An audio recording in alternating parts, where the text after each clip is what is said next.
We're going to get started. First, thank you so much for being here, and welcome to the Make Space lecture series. This is one of our first panels within the lecture series called Advancement in Industry. Before I give a brief introduction, I want to say that we want to acknowledge that we are standing on the traditional, ancestral, and contemporary lands of indigenous people, including the, probably not very good names, Anishinaabe, the Dakota, and the Ojibwe. So this series is presenting support from the Cass Gilbert Lecture Fund at the University of Minnesota Women's Center Equity Grant, UOM Student Activities Grant, UOM Tau Sigma Delta, Ryan Companies, BWR, LHB, Collage Architects, MSR, and HGA. So we really want to thank our sponsors for this entire lecture series. My name is Neva Hubbard. I am an MSSD, so a graduate in Sustainable Design program here at the University of Minnesota, and one of the art organizers of WISA, Women in Architecture Student Organization, which many of the members are in our audience. This panel discussion, Advancing the Industry, we are highlighting women who are seen as leaders in our local design and construction community. The discussion will aim to reveal the current state of the architectural profession, learn how our panelists have navigated their own careers, and discuss how we all make space, how we can all make space, for the profession to grow, transform from the limited to the limitless. Our moderator today is Daniela Sandler, professor of architectural and urban history in the School of Architecture here at the University of Minnesota. She has a PhD in visual and cultural studies from the University of Rochester and a professional degree in architecture and urbanism from the University of Sao Paulo. Her research examines how spatial inequity plays out in space, be it in buildings, cities, or the ways in which architectural history is told. And now our panelists. So we're going to start over from the right to the left. We have Damaris Hollingsworth, NCAR Roma Lead AP, owner and principal architect at Design by Milo. Next, we have Sanchita Ray, strategy and market developer leader at Morrison. Next, Prativa Chauhan, workplace strategist at Parkinson Well. And then we have Anna Pravanata, AA Lead AP BEC, principal at Allianz, co-chair of AIA's Committee of Equity, Diversity, and Inclusion. And then last, we have Amy Taylor, AA Lead AP BEC at Cunningham Group, and was one of the co-founders of the AA Women in Architecture group. And with that, I'm going to hand it off to the panelists. We have a microphone. If it's loud in here, it's me. I don't know if it's right now, but it's available. We'll hear from a brief introduction, 3 minutes from each person, and then we will go straight into some of the discussion questions. Thank you all for being here.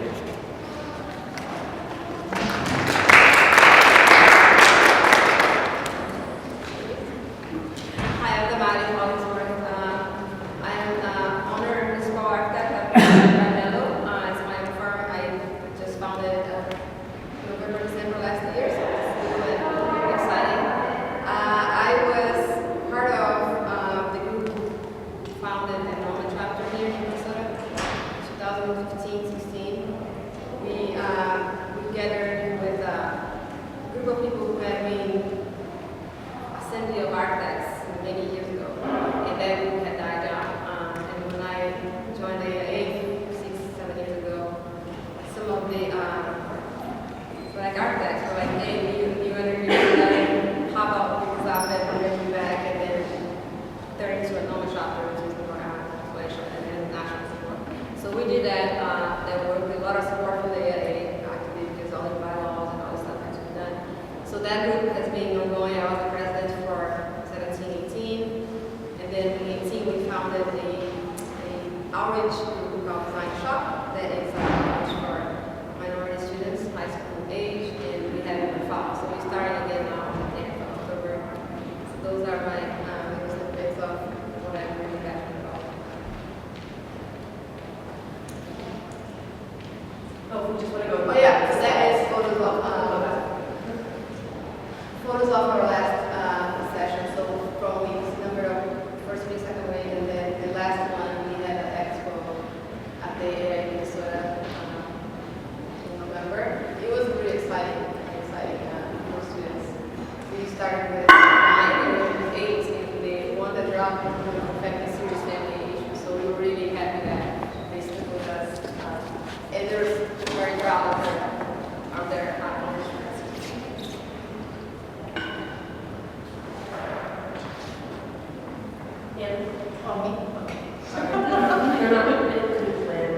All right, so good morning. Thank you for having me here. My name is Anna Pravinata, and I'm a licensed architect. I'm also principal at Alliance, and I'm a Chinese Indonesian non-native English speaker.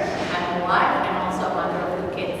Okay, so I'm going to tell you my story of how, as an architect or architecture student, that my race, culture, and gender took precedent over my design skills. Okay, so second year of graduate school, okay, I wasn't connecting well with my instructor. My grade was so-so, so then I decided to come to this office hour, right? And then to just talk. And then the second I sat down, he said, you know what? You will never be an architect. And I was like stunned, right? I didn't really remember what he said afterwards because, I was trying to cover up my emotion. So after that, the second incident is when I came back from my maternity leave. Okay, it was an extended maternity leave with my first child. My first review, somehow I found out that I was the lowest paid amongst my peers. I got into my review, I asked, so why am I the lowest paid? Circling around and around, but the gist was, you are a working mom, you don't know how you're going to perform. And I'm like, stunned, right? So then 12th year in my career, I had been licensed for a while. I had my lead AP. I managed multiple client relationships. People around me got promoted, less experience, less responsibilities. So then I sat down to one of the partners. I asked, so what's up? And then he said, after like circling around, he was like much more sophisticated and thoughtful than the others. But the gist is, we were not aware that you are interested in climbing the ladder. I was like, oh, okay. So then I was like, all right, this incident made me angry, right? And that anger sort of like clarified my vision that I need a goal. So then I told myself, I will become a leader, a partner or principal in an architecture firm as an architect. And then just to like give me extra fuel, I said, before I turn 40 years old. Okay? So that's kind of like scared the shit out of me, just like saying it to myself. So then I kind of like had to step back and look at what is the firm's vision? How do I fit in? How do I make myself visible and valuable, right? I started looking at the projects I'm working on and really finding those things to leverage my visibility, right? And at the same time, I had a young family. My kids were young. They needed a lot of time and a lot of attention. So then at that one, during those years, I decided, because there are only 24 hours in a day, I decided to really focus on myself, my career, and my family. So then 2014, just 6 months before I turned 40, I was made principal. And I was I was mostly relieved because I didn't need to find another career or another job. I'll be okay, So that's when I kind of like shifted my view, okay, this is no longer about me, myself, and my career. This needs to be about the profession. As a leader, what can I do to help make space for equity in the profession? What can I do to make sure that women and people of color in my firm Alliance get equal recognition and equal project opportunities with the others? And then the harder question is, what is my vision for the profession in like 5 years from now, 10 years from now, and 15 years from now, right? So then, crowdsourcing is good, right? These days, I'm crowdsourcing you to like give me the answers. What are your ideas, to make the profession better, or there's like equity in the profession. So that's it. Okay, I'm Amy Taylor. I'm a licensed architect planning and architecture. That's a picture of me and my son on a construction site. I'm an architect, a mom, and a wife. I went to college at Montana State University in the late 90s and early aughts. And I was one of 2 women that graduated from my class. Montana is it's a different culture there. But I didn't really feel the impact of a minority until I had kids. I was cruising along in my profession, and I was doing okay.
reached out to all of the women architects that I knew. And I was like, you guys can't do this, like I need a network of support. And it quickly became, I remember going to bed one night, I couldn't sleep, and I had like butterflies in my stomach. I was like, I know what I have to do. I have to make a difference. I have to make our profession better for women. And so fast forward, we started the Women in Architecture Committee. There were several women involved. There was a huge calling. I remember you were at the very first meeting that we had, like, is this something we should do? We had to verify with AIA. They were like, well, we're not sure this is going to take off, so let's have an exploration session. And like 50 women showed up. And they were like, okay, you can ask the board if you can create a committee. So we did that, and then it just became this like amazing network of women. And all of this started just because out of a need, for a personal need, right? And like, I am one person, and I was like desperately calling my friends. I'm like, Maureen Colburn is a good friend of mine, and she was one of the founders of the committee. She has a little girl that's almost the same age as mine. I'm like, I can't do this. Like, I'm losing my mind, and I think I'm gonna leave the profession. And she's like, I know, I'm struggling too. And the more and more we reached out, the more and more we found we were dealing with similar issues. And so, fast forward to last September, the Women in Architecture Committee brought the Women's Leadership Summit here, the AIA National Women's Leadership Summit, where the largest gathering of women architects ever to have happened in the United States happened. Like 700, like what? And to know that like I had some part of that, like it just really reminded me that the actions of one individual, but however selfish they are, can really be impactful down the line. And so now that happened, that was a huge dream of mine. I'm like, what's next? What do I do next? How can we better the profession? So I'm really excited to take on some of these questions.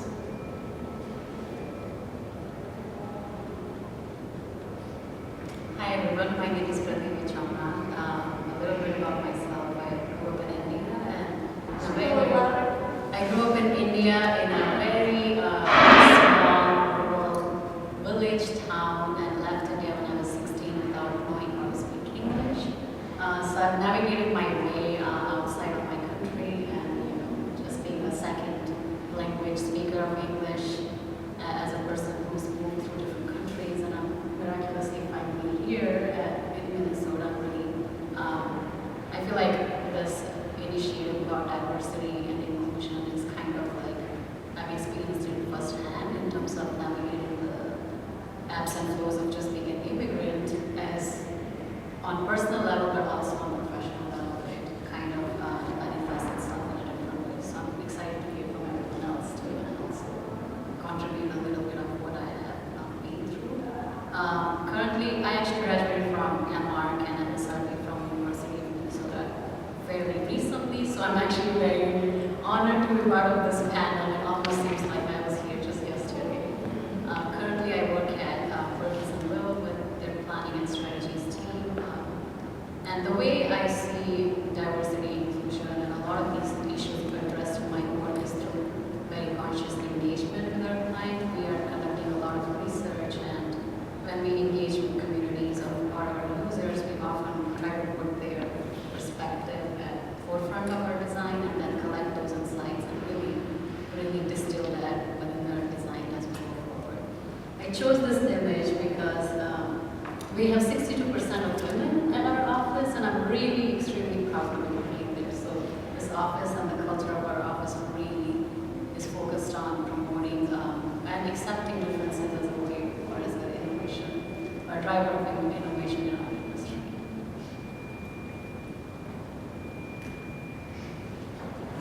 So my name is Sanchayita, and like Pratibha, I grew up in India, and I am not an architect.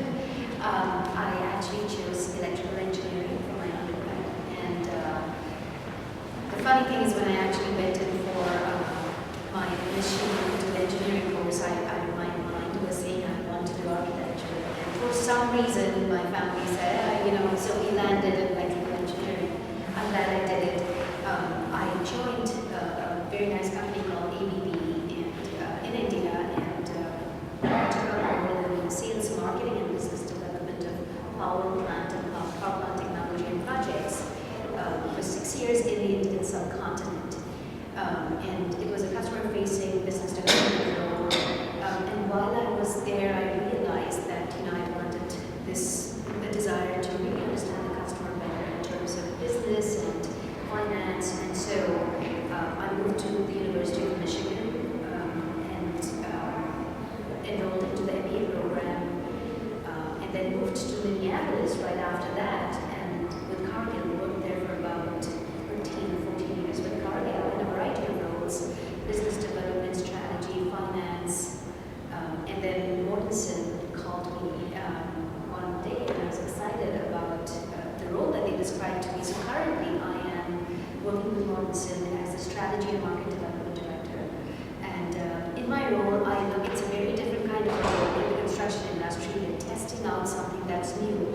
just realized that I think what I bring to the table is a different perspective.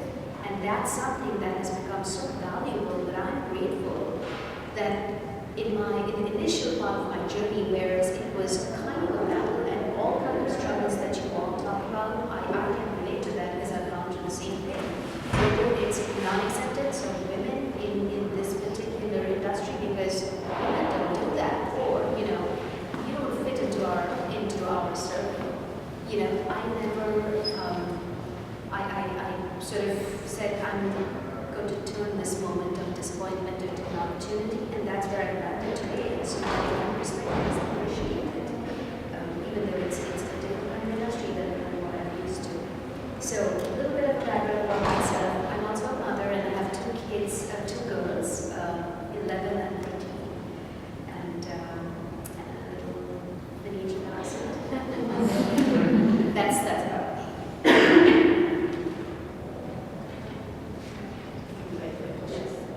So we're going to transition into questions that I will ask, but I want to acknowledge that these questions were prepared by the student members and organizers of the WISO group, and they're really thoughtful and relevant questions. And so I'll be asking questions and leading the conversation for the next half hour, and then after that we'll open for Q&A from the audience, so we'll have time for that as well. So, the first question, and the questions are for all of you. When did you realize, and I think that we partly answered this question, but if not, I'm going to go part. When did you realize the significant lack of diversity, equity, and inclusion in the fields of architecture and/or construction? Was it in school or in the profession? How has this impacted your career?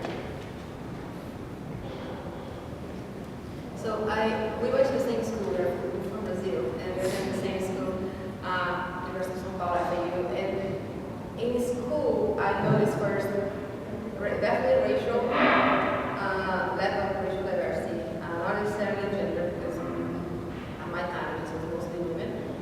And then for me, the biggest impact was not even racial. Because most places have to do the same thing, but the social class. It was so out there. Like for me, coming from inner city, like middle school graduating parents, and my mom was me, my dad was a assembly line at General Motors. There was nobody there that I related to. And in Brazil, happens to be, like I said, class and race are tied together. So if you are a black person, likely you won't be privileged financially. So that was my biggest thing. Like I felt like I was in different planets most of the time. The conversations, the things we related to, the summer locations, nothing quite was in my world. So, and then the second time was in my career when I moved to Minnesota. Really, when I was in Arizona, I went to Arizona with scholarship and I got a job at a firm there. And that firm happened to be 30% of people in the office was of color. And what I'm just going to full disclosure, when I talk about diversity, I'm not talking about gender. We don't talk about color because for me that's my impact, that's my story. So 30% of people were of color, and so I didn't notice that kind of disparity. Also, I was in my entry level, so I didn't have the hunger for promotion, for growth yet. I was learning. I barely spoke English when I moved here. And that changed when you become a competition to your peers. That changes a lot how you are perceived and how the dynamic goes around you as a woman and a woman of color. So I didn't notice that in Phoenix at all. Same firm, transfer jobs. I was like, whoa, where is this job, right? Everybody hiding. And then I noticed, again, gender was never an issue in the surroundings, but lack of diversity, racial diversity, like, oh my gosh, it was a firm of 200 folks in the office. It was me and another woman, black, and that was it. And then they hired a marketing person who was black, and we were like, so literally we were celebrating, like we see each other in the party, like, hi. You're like, hi. That is the most important experiences I had. First, it was mainly social, for sure, and then Minnesota brought me to reality. I can go next. Well, I had a couple of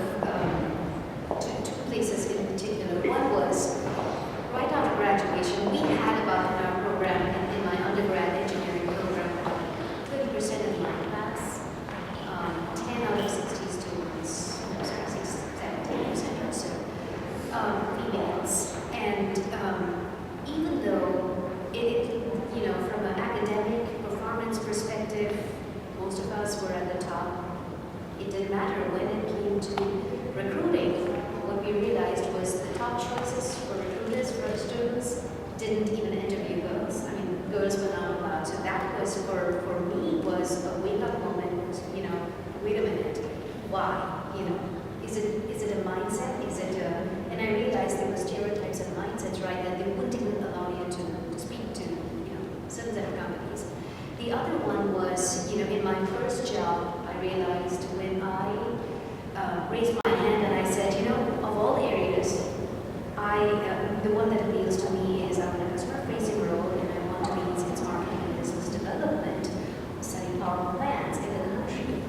And headquarters, which was in Germany, came back and said, we're very disappointed with the choice because women are not, we don't have women in sales, in power plants, anywhere in the world. And so to be taking this as a risk for us, I was a little shocked because I couldn't really understand what the risk was. And so those were turning points where I actually fought back and I said, okay, you know, this is disappointing and this is the beginning of my career. I don't want to make this a bad experience for me. Neither do I want you to feel like you've been given a handicap here. So we can call it a day and I can go to the division of my choice. But you put me into this space and now you're telling me, well, this is not exactly for you and that's not for you.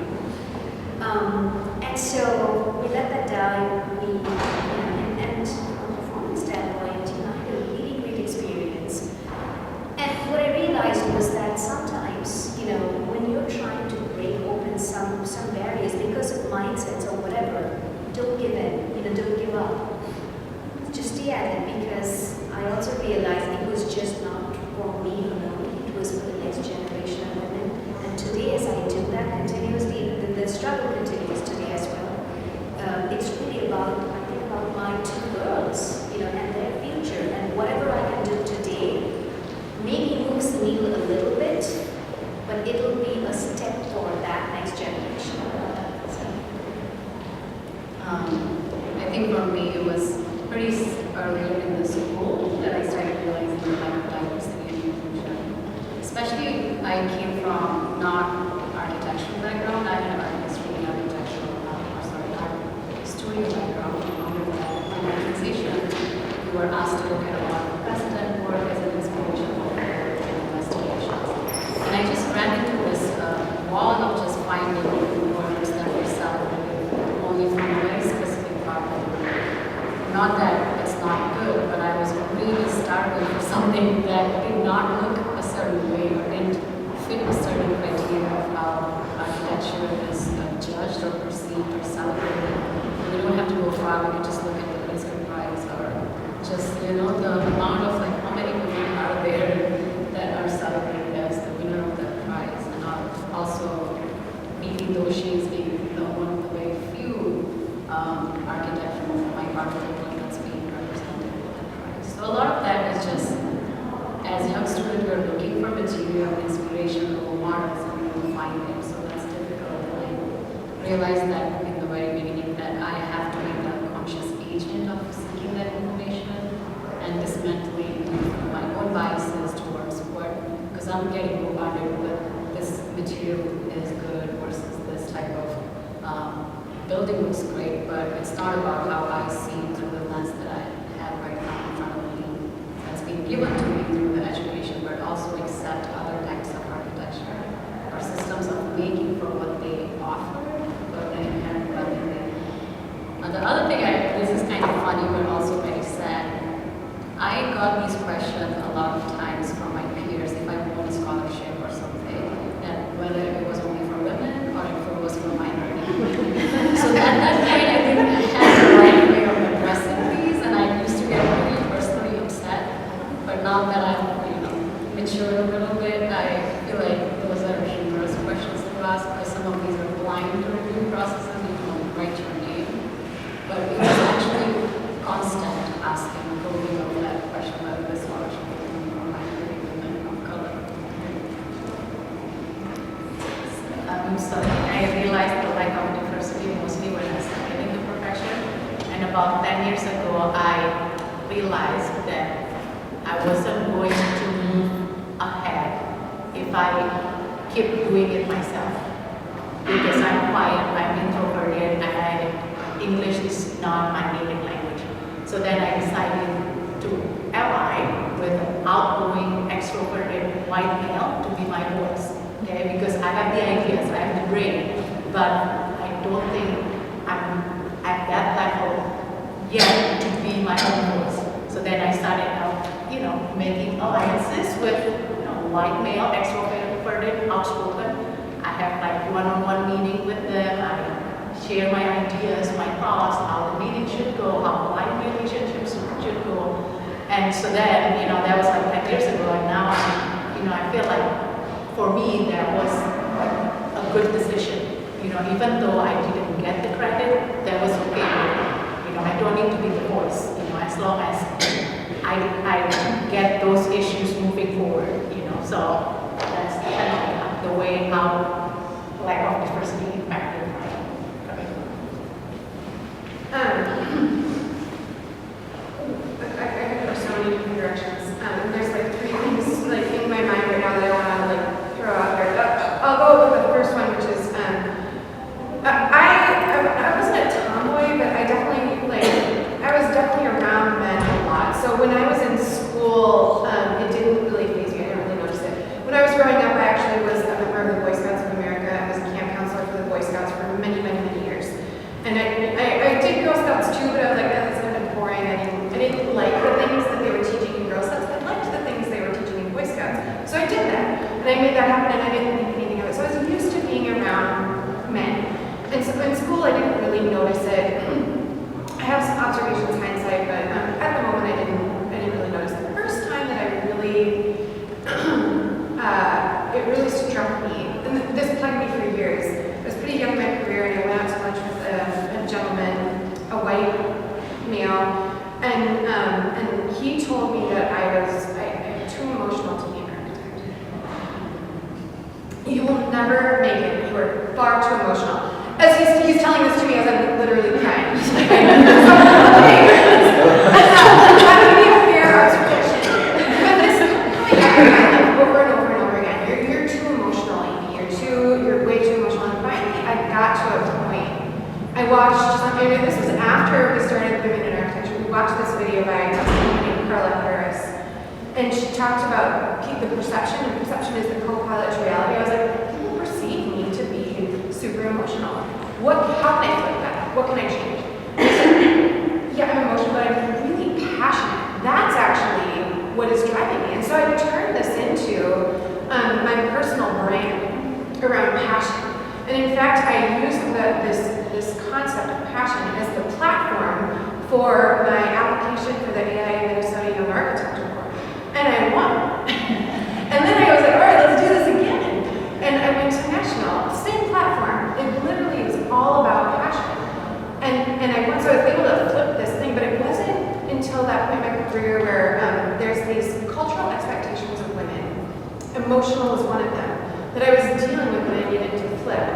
Another one that this hasn't been talked about as much, but it's one that has recently come up for me. And as I look back across my career, I think it's an important one. It's the objectification of women sexually, the sexual object of women. And I didn't realize in college how much I was pursued by all these men that were around me. And when I started my career, the clothes that I wore, there are stories of sexual harassment that I can talk about from early on in my career that don't happen as much now. They don't happen now, it's different. But as I look out at how women dress, I was talking to my husband about this last night, because I was trying to figure out what I was going to wear today. And I said, it's not fair. I said, you just go and you pick out a pair of pants and a checked shirt and you're good.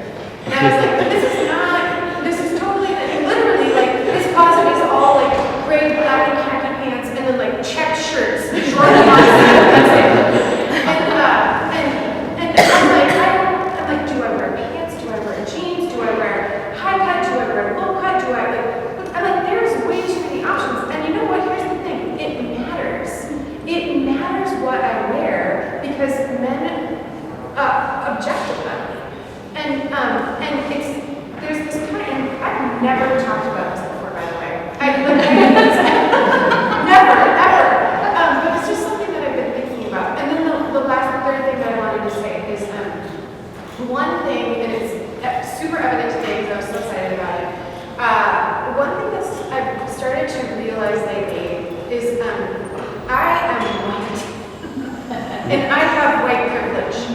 And I was so excited to be the only white lady on this panel. I was like, yay! Because I really think there's a super important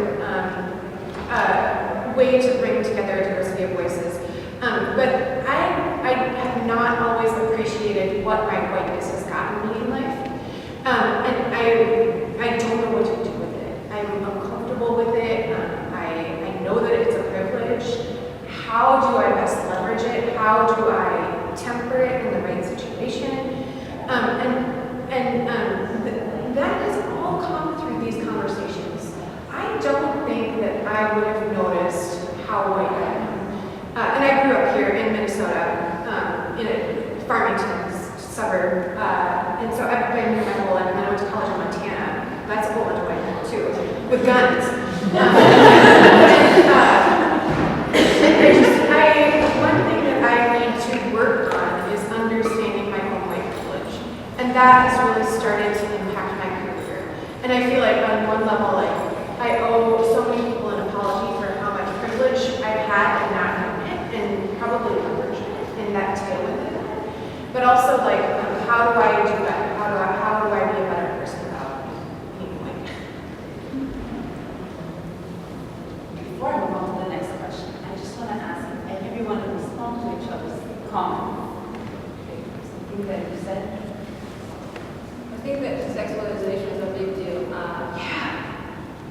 And that is in general sexualized. And so I find myself a lot of times doing that in the closet, like looking at dress, and because I am a dress person. And if it shows anything on my figure or anything like that, I'm like, who am I meeting? And I go to my calendar, and I have to, most of the time I have to go, most of the time I have to change. Because I know there's going to be something, maybe they don't say anything, there's a perception, and there's like, there is a dynamic that changes. So I appreciate that moment because it's a reality for everyday life for business, right? And add to that, I had a moment last year when I got a note from a teacher about, a trip that the kids were doing, and in bold was that, girls, make sure you get your cover-ups. And I asked my daughter, did she say the same thing to the boys as well? So because that message is done at a very young age, and I can see what that has on how they're starting to think about, how I should be acting, and that boy doesn't have to be. Those are messages I think we should be a lot more responsible as a community.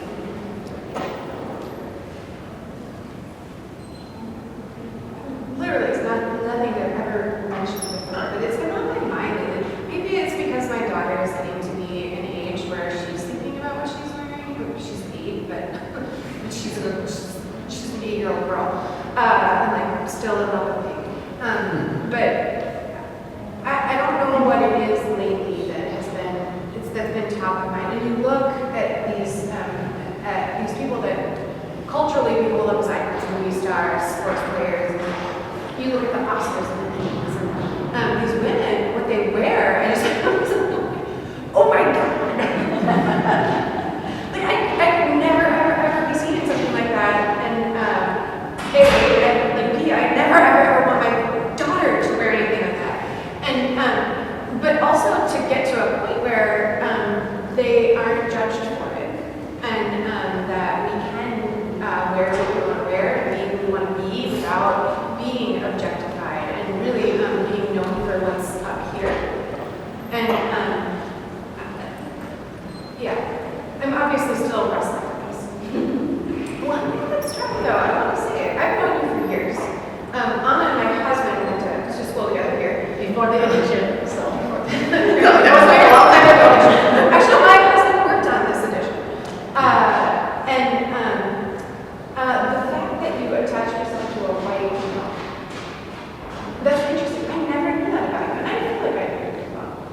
And that's an interesting, I was really struck by that. I'm still processing it as a way that, you were seeking a way to achieve your goals, and that was your avenue. At that time, that was the only avenue that you saw as viable, because it is like, I will say, like in the early jobs, for me, it was like pushing a rope uphill, just trying to get heard. Because, I mean, I bet all of us have been in a room where we're the only woman in the room. And how do you get heard? How do you accomplish that?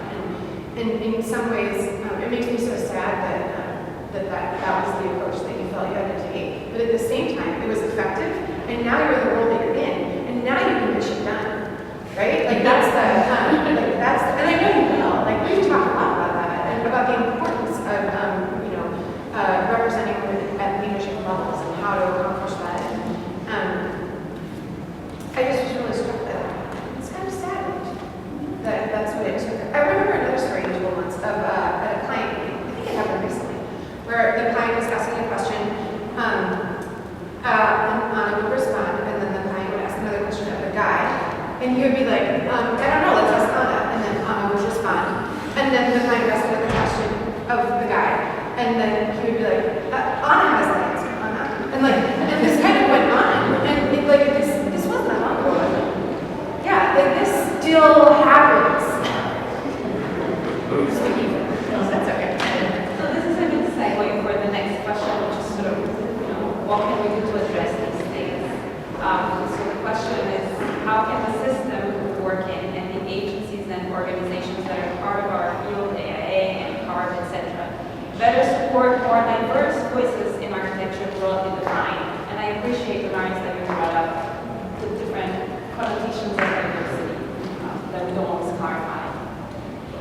So I want to answer it because I sit on the board of directors of AIA as secretary, AIA Minnesota as secretary. So I want to kind of like speak, on behalf of AIA Minnesota. So we're doing what we call a culture change initiative.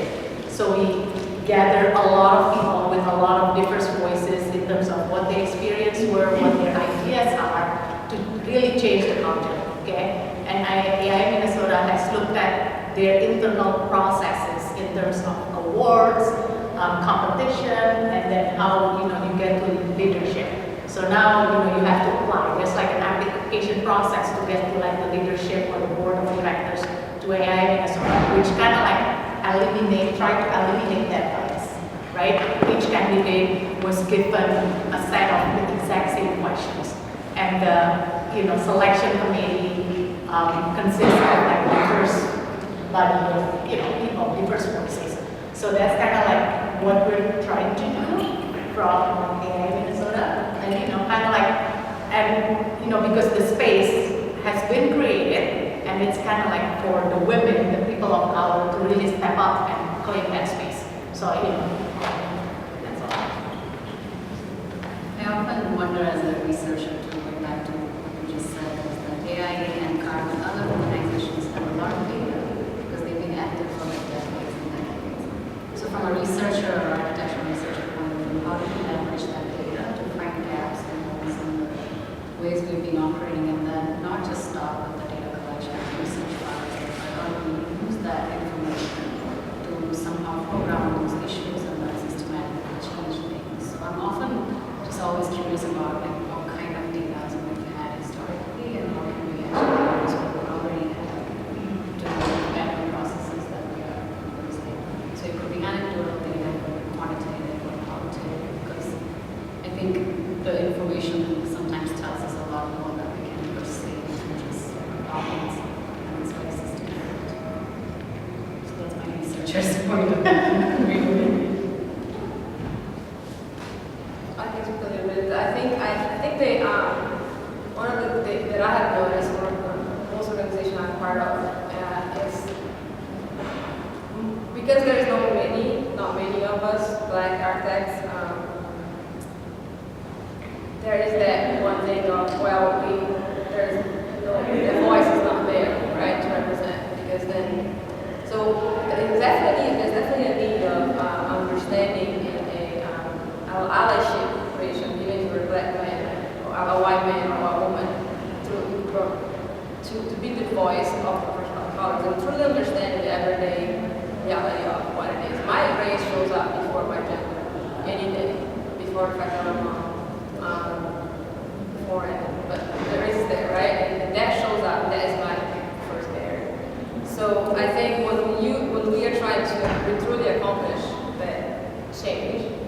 mean, the AIA does, Minnesota does a very good job. That, in fact, has to still trickle down to the profession. Not at all. Then when we have systems, built-in systems, for instance, yes, there's not going to be enough black architects or women architects to be in jury panels for awards, whatever. Well, you can find somebody from out of state to request it. There are planes, there are transportation. So I cannot accept that there is a panel of jury or anything that is all local professionals, white Minnesotans, that went to the U. That is all of them, the four of them are the same. So let's change that for real. Like, there's nobody here, fine, send a letter, invitation to other organizations in other states and practice it. Because that's the only way you're going to break the system, really. And the fact that the 5 of us are not there, because there are really about 5 of us, architects in Minnesota are black, doesn't mean that white shouldn't be heard. It just means that maybe the other groups have to learn a little more and be the ally that Anna had and be their voice, be the channel, because there's just so much time in the day that we all cannot be in every single room advocating and being the guinea pig and telling you how it feels, what the experience is, and how to fix it. So learn about us and advocate for us. I think that I got licensed in 2007, and at that time, I chose not to join AIA. I was a registered architect with the state of Minnesota, but I didn't join AIA because I was like, what is AIA? I didn't for me. And I didn't see the value in it. And over time, that changed. And a few years later, I did join AIA, and glad I did, because then I was able to tap into AIA to start the Women in Architecture, that was a big deal. But what I will say is, and I'm gonna, like, I know AIA the most because that's what I'm mostly involved with. And I'm involved in, like, a lot of AIA. So I'm on the Culture Change Resource team, and all kinds of different stuff. I'm the president of the Minnesota Architectural Foundation, which does the Rapson Scholarship, and the LRB, and the Wigington. With Mary Margaret Zindran taking over as executive director, change is palpable and evident. And it's an organization that I'm really proud to be a part of now. And the changes that are happening now and that we're seeing are meaningful. So Nathan Johnson was the first African American AIA president 2 years ago. Last year, 2008. Last year. Yes. Karen Liu, first Asian American woman president next year. And I know that Karen is one of my best friends, and they were like, okay, who's going to be the next president? And we want to tap in and make sure that we have people aligning. And I was talking to Karen, I was like, we're texting back and forth like all these names, and it's all like women of color. And I was like, yes, like this is the network that we need to tap into, and for like how we're going to advance the profession, because if you can't see it, it's hard to believe that you can be it, right? And so I think the AIA is doing a great job in talking about diversity, doing something about diversity. They're really working on getting into the schools, which is where I think they're going to make meaningful change for our profession, is in attracting students of color. You know, how can we better broaden the profession, broaden the pipeline? And I think that Mary Margaret has a great understanding of that, and she's really taking AIA in a new direction.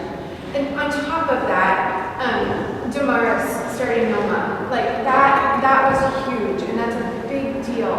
And there's other organizations out there that we can all tap into that are making strides and making headway.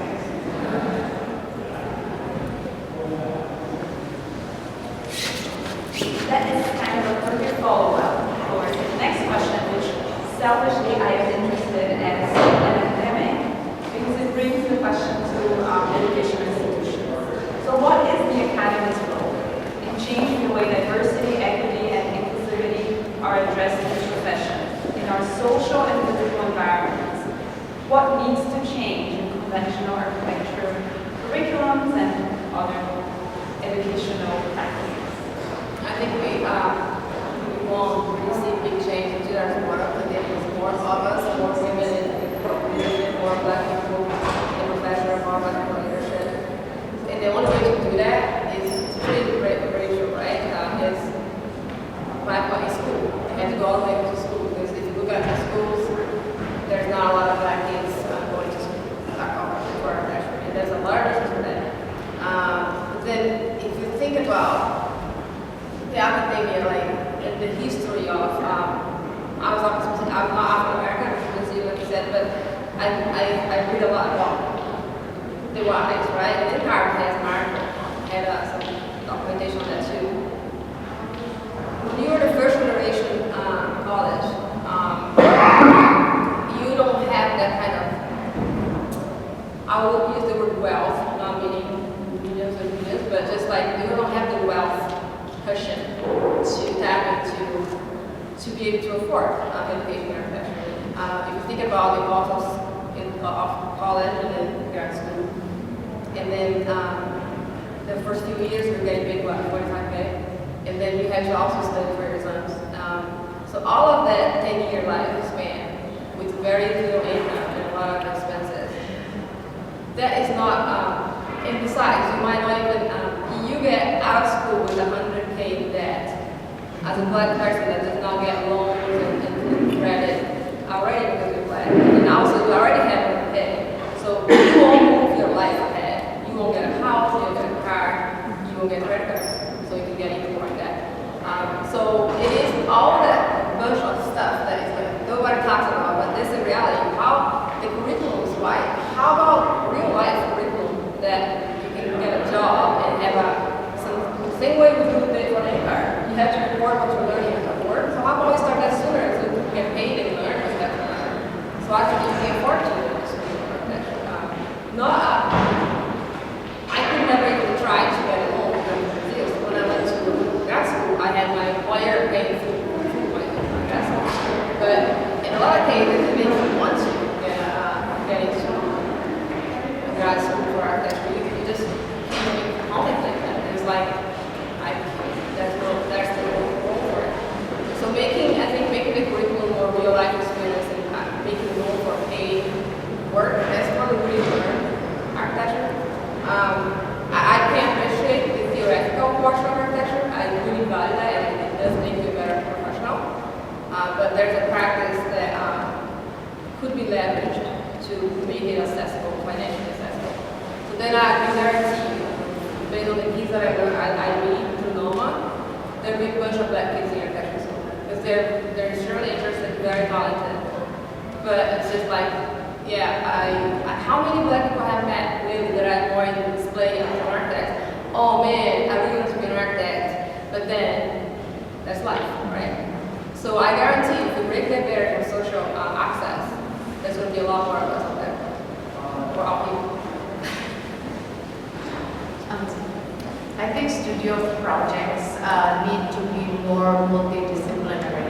So it's more like a group project and not just architecture, but involve the engineering, the mechanical engineers there, the electrical engineer, civil engineer, and also like maybe real estate, urban planning, things like that. Because in the real world, there is never only an architecture project, okay? Architecture projects involve multidisciplinary people. And the sooner you learn how to work and to think multidisciplinary, like from different aspects of a building, then I think it's better. Actually, the Culture Change Resource Task Force one cohort met this week, and Blaine Brownell was in my group. And so we had actually a really robust discussion around this, and it really got me thinking on the same lines. Architecture is a collaborative profession by nature. This idea of a starchitect, that there's the lone hero, the Howard Rourke, it doesn't exist anymore, and we need to get rid of it. And so I think it's actually incumbent on both universities and AIA to start celebrating that more. And so at the university level, more projects need to be collaborative. You need to, I think multidisciplinary is exactly right. We need to understand that there are a huge variety of roles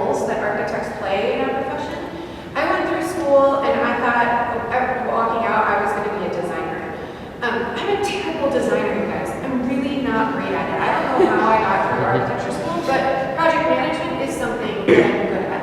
Project architecture, I can do that. I can detail, I can do all these other things. So there's a variety of roles, and I don't think that we come out of school understanding that I can do multiple things, and all of those things are about design. Even project management. You want to see a kick-ass schedule? I'm related. And a really well-designed schedule. So there's design is inherent in all we do, but we all play all these different roles. And so how can, in a studio, can you say, okay, you're going to be the project manager, and you're going to be the project architect, and you're going to be the project designer. What does that mean? And then, okay, let's bring in engineering, let's bring in urban design, let's bring in landscape, and talk about how collaborative these projects are. And AIA, I think, needs to do a better job of celebrating the teams, because there is not a single building that ever got built out there by one person who designed it and built the whole thing all by themselves. And right? Yeah, like it's maybe a house. Maybe there's a house, like a dog house. They designed and built themselves single-handedly. But there's an enormous team of people behind every project, and that goes from the client side to the architects, the engineers, and the contractors, and the subcontractors, and the city officials, and the list goes on and on, right? It's a very, very collaborative process. And I think that we need to stop celebrating the architects and start celebrating the teams. I would echo that, even in the construction business, that's exactly what we realized today. The value to our customers, it lies in collaborating as a team. Architects, contractors, figuring out the best solution. So, back to connecting the dots between what's going on in our institutions and curriculum. The earlier we can get that mindset, students start to appreciate the value of diverse perspectives and different mindsets. So I'm just living and breathing that every single day, and we can start early from that. I was gonna say this is slightly different. This is more from like the architectural education point of view.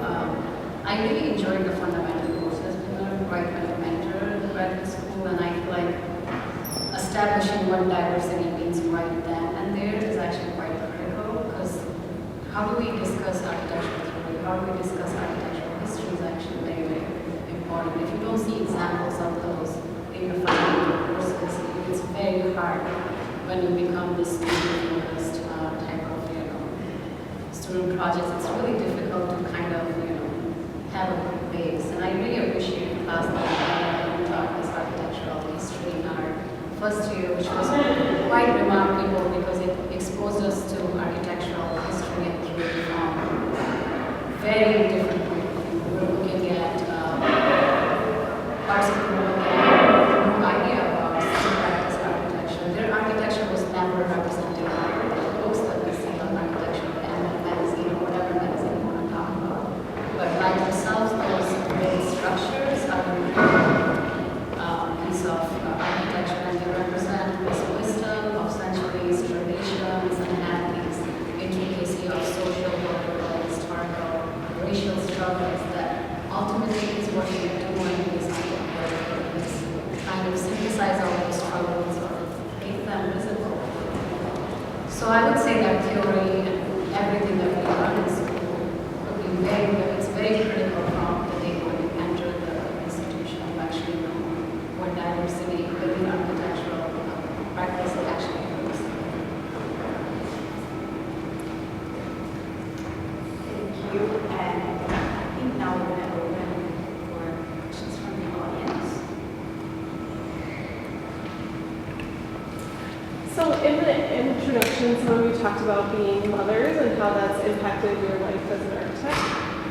Do you think it's changed from when you were struggling as a mother and being an architect? Is it different now? Like, have we made strides since then? Or do you think it's still, like, thinking of yourself as an infant and then thinking of yourself now as an 8-year-old, you were saying? Do you think it's that different, and what advice would you give to women entering the field now who might be, I think some of us in school think that you kind of have to choose sometimes whether you want to be an architect or you want to be a mother, or how far you can get in your career and how much you have to work to compensate for that?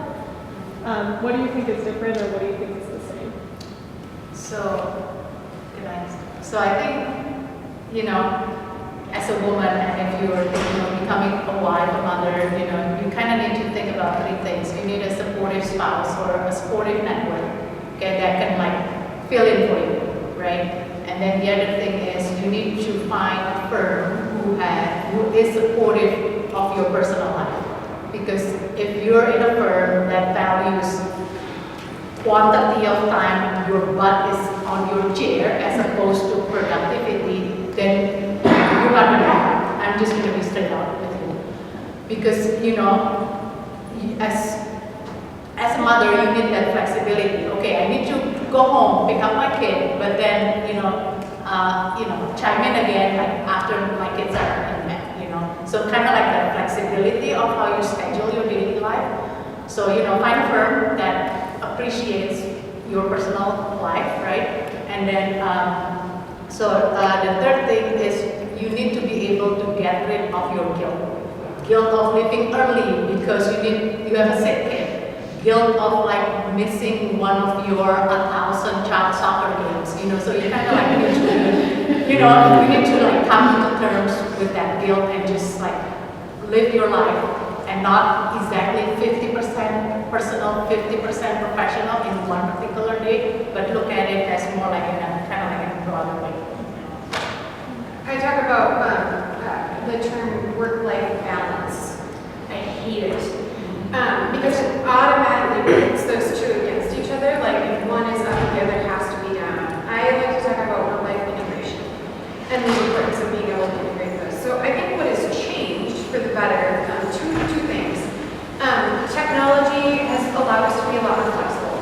And so that flexibility of, honest to God, I get to work maybe between 9 and 9:15 and I leave at 4. That is not an 8-hour day, ever, no matter how you slice it. And so I make the choice, and this is my choice, to work again after my kids go to bed, because that's what I like to do. I know a lot of people like get up early and work a little bit before their kids get up, and then go into work. I'm just a night owl. And I've explained to people, this is my choice. This is what I want to do and how I want to work. And my firm is giving me the tools that I need to do, to accomplish that.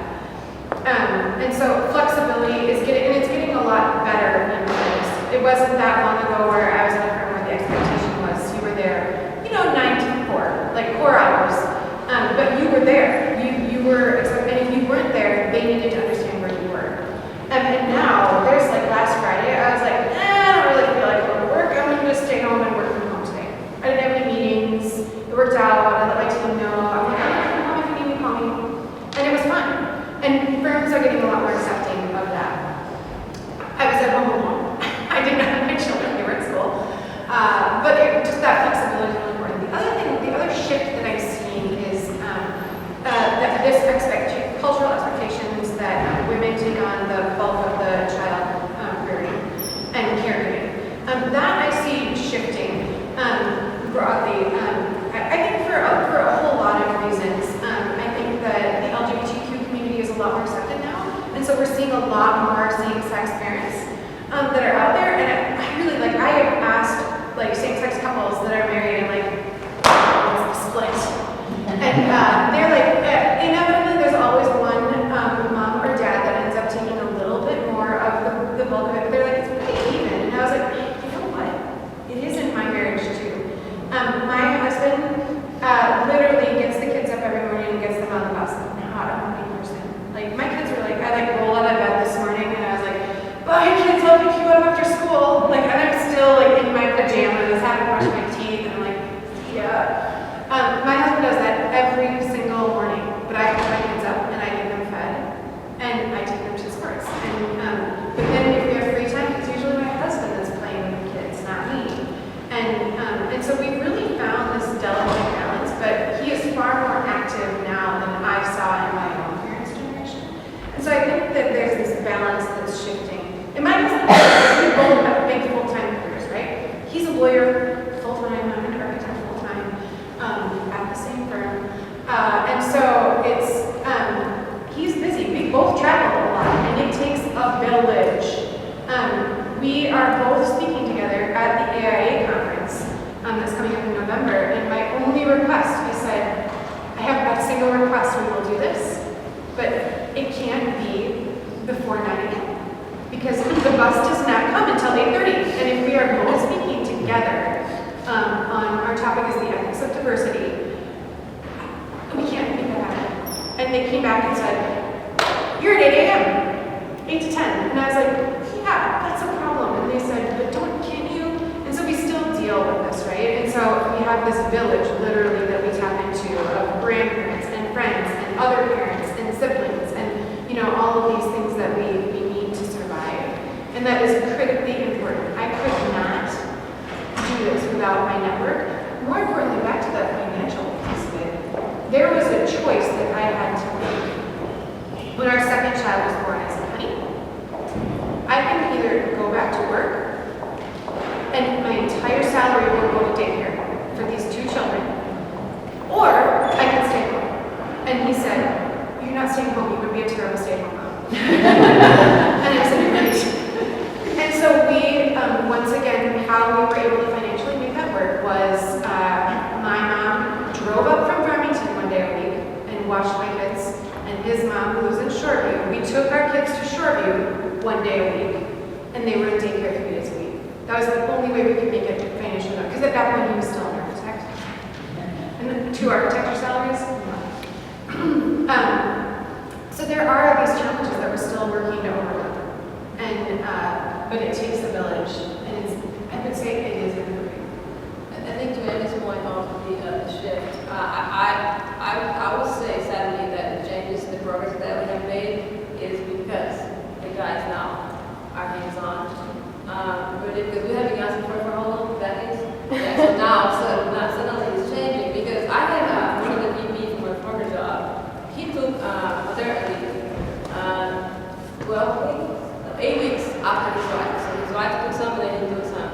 Unpaid, because I was not part of the benefits, but I was staying home with the kid, and everybody gave him the hardest time, including our CEO at the time. And he was like, I'm not feeling bad at all. My kid needs me, we have to do this. I'm not going to send my kid to daycare at 12 years of age, so we are doing this. And I see a lot of guys standing up like, I am not going to be the dad who works 60 hours, and my wife gets to lunch, my wife gets to students, or something like that. The guys are, I would be just as inspired as the mom is. And that is making a strange change, because now there's little, yeah, you have to go to work, okay, you have to go home, but yeah, he's going to stay and be the team player. No.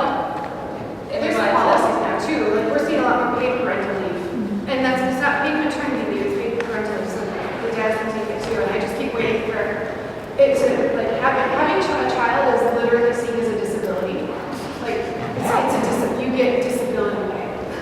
I'm ready for that to change. So it's my observation as well to answer your question.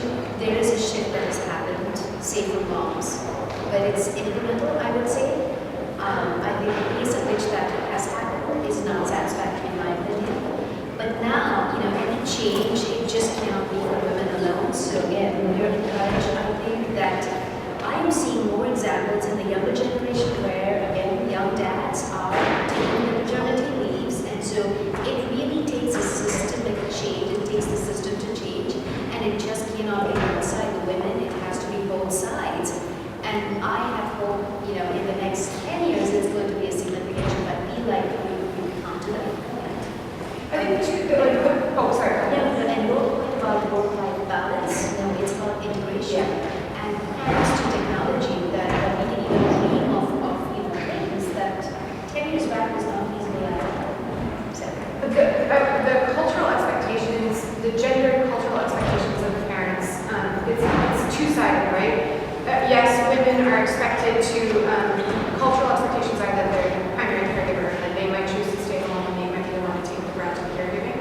But on the flip side of that, men are still expected to be the primary breadwinner. They're the ones that are expected to stay at work when they have a sick kid. And there's a masculine side of parenting that has deeply rooted cultural expectations that also need to be uprooted and shifted. And so as much, and I have a harder time talking about that because that's not my lens. My lens is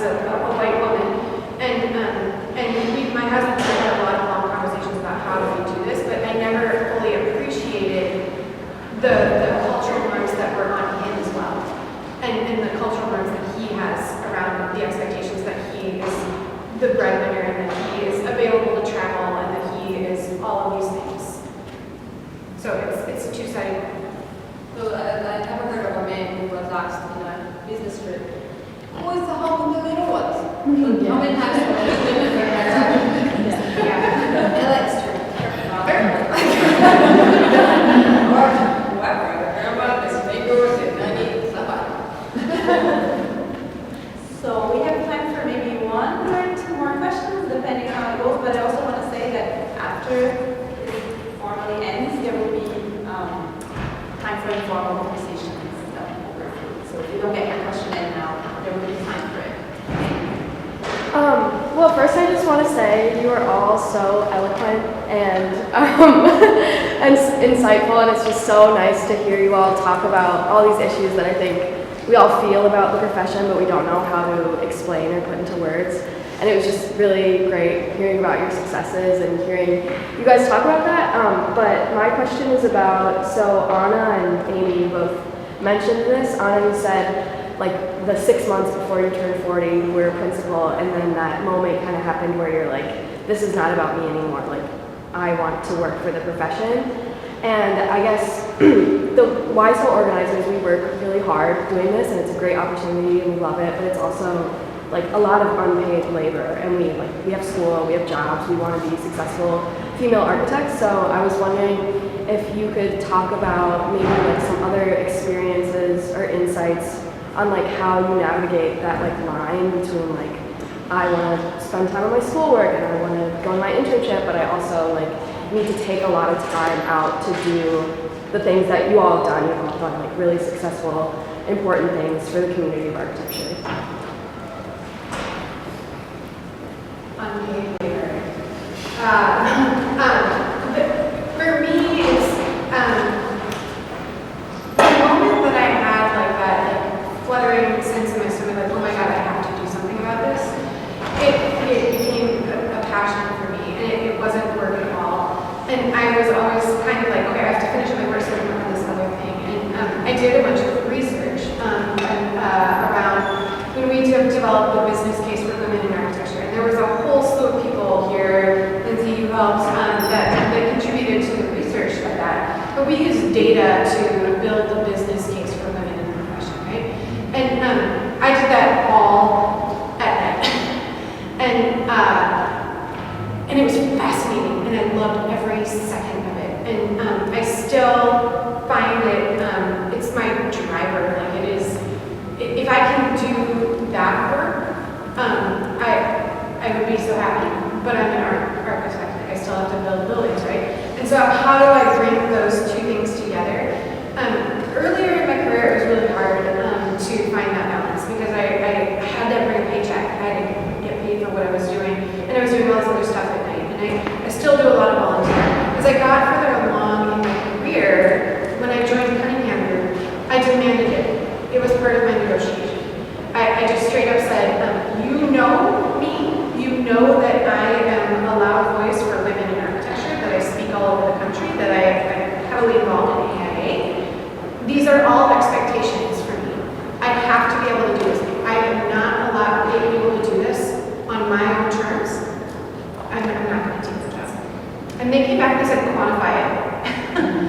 And they're like, how many times do you speak? And now I'm lucky enough, like I didn't ask permission to do this panel. I let them know that I was going to be out of the office today, but I didn't ask permission. And that happens a lot. I get asked a lot to do a variety of different things, and I don't have to ask permission because my personal brand is important. And I was able to take this passion of mine and make it my personal brand. And now I'm trying to figure out how do I do it at work. And so one of the things that I'm working on is an access survey. How do we make our buildings more accessible to everybody? Is there a mother's room? Are there all-inclusive restrooms? Is there a meditation or prayer room? How do we make a space welcoming for everybody of all gender types, of all religions, of all cultures? When they walk in, feel welcome. It's a really hard, we should talk actually. A very hard of it is like surveys. How do we make our spaces more accessible for everyone? So I'm starting to try and integrate that. or as a student, are you asking about unpaid labor or as a professional participating in these type of events? Well, I guess both. Like, Okay. because I mean, yeah, it's important work for the profession, but I guess at some firms there's like the diversity committees that pay for it, but Yeah. otherwise it's.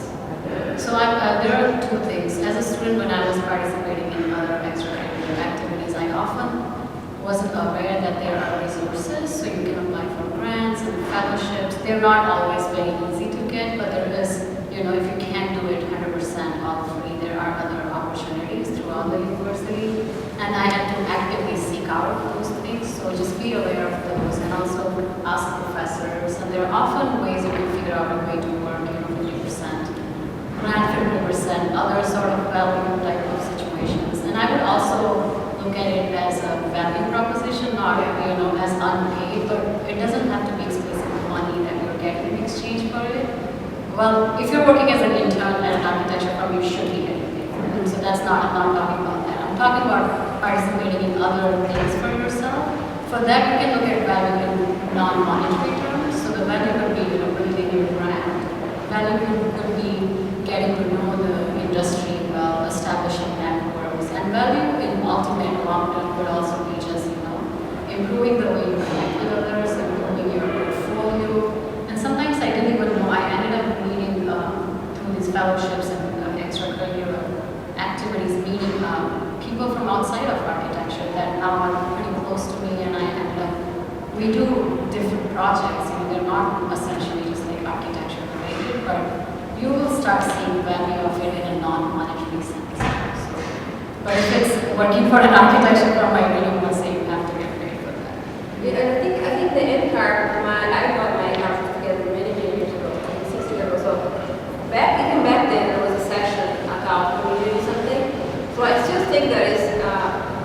So I think firms, there's a shift that has to happen. I'm talking more about early years, when we all think that we have to be head down working, so they think we are good employees and good team players. But I think there's a shift that hasn't happened yet. That how much this work that we do is professional development and really impacts your design, your work as an architect to be a relevant work that reflects the communities. Because the more we understand all this dynamic they talk about, the better our rules are going to be, because we are inevitably going to transfer that knowledge into the way we design.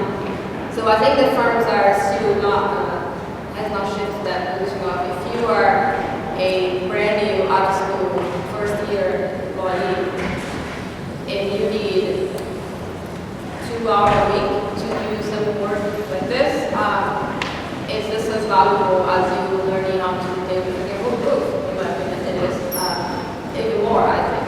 But that's the shift that hasn't happened yet. Yeah. And I think that to that does, it's going to be like we see now. Everybody in the first 5 years, you don't see anybody and you can be anywhere. And then we start getting brave and say like, but I demanded in my last 2 jobs, I demanded that to the trips, conferences, and to my speaker engagements. And I demanded the AI time and I did the math. It was a lot of hours I did my last employee job, like before I started my firm. It was a lot. So when I put it down, I was like, that is going to be like a piece of gospel. I was like, here you go, and I need this much money per year to travel. And they were totally fine with it because, again, they were a minority-owned firm, so they understand the value of doing this work. It betters everybody. It betters my employee, my people. So I think that we are hopefully in that way. Because then part has started a long time ago with that topic in our report of experience. So hopefully that gets bigger and bigger and count on it. Because the younger voices, the newer voices from out of school, I think is so valuable. You guys are more in tune with the current demographics than we are. And it is very important that to be relevant, to remain relevant, or to become relevant again as architects. We need to be in touch with that. I'll just give you my, angle from just from a professional that's working. So your firm will have a vision statement and a mission statement, and then, so for us firms, and we've got, particularly for our Minneapolis business, we've talked about this. So we've got some tenets of leadership that we're trying to, within the organization promote. And one of them is, inspiring what's possible. The other one is doing the right mission to connect with the community, and then we have the tool, and we are able to align our passion and interests with the company's, vision, mission, and our leadership principles. Then it's immediately, I don't have to sell, the fact. It's just so welcome that I'm going and I'm connecting. I'm spreading the message. I'm telling the stories. I'm sharing. I'm bringing back feedback. That's exactly. So sometimes, particularly at a professional level, finding that right alignment between what your firm wants and your own personal passion, you get it. Can I just make 2 quick comments? One, thank you for the men that are here. I think this is an issue that is not just for men to tackle, so those of you that are here, and there's 3 of you, but still, thank you. And then 2, it's been interesting. I was at a larger firm, and I'm at a much, much smaller firm, and the only female licensed architect. And except for Damaris, I think these are all kind of larger scale firm viewpoints. And one thing I noticed going from, I was at Dickinson Royal and now going to the small firm, is the clientele, the real estate, the developers you're working with is a totally different ballgame. So a public project with a lot of backing is way different to diversity than these smaller scale projects, and there isn't that kind of corporate initiative to have diversity and inclusion. And I also feel like I have to have the most stacked resume to be the project architect and the leader in this, or I have to be with a white male that is the other architect. And so I think the issue of dealing with a whole different set of clients, developers, I mean, you've encountered this as well, like it's made it much more evident to me than it ever was at Dickinson Royal. So I think just being conscious of making sure it's not just can you fit into the firm culture, but if you want to start your own firm, can you as a woman just get out of school and start your own firm? Right now it seems like no, whereas some guys can be like, yeah, I'm just going to start my own firm and this developer's my buddy and we're cool. So I don't have a question on that, but I just wanted to put that out there because I think it's an issue. With that, thank you for the questions and comments. I will pass it on to Eva to conclude this portion.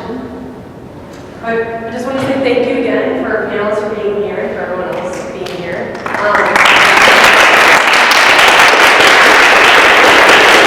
So we do have lunch coming. It's going to be in the link, so we can all slowly move on that way, and we can keep talking about some of these things. So that's it.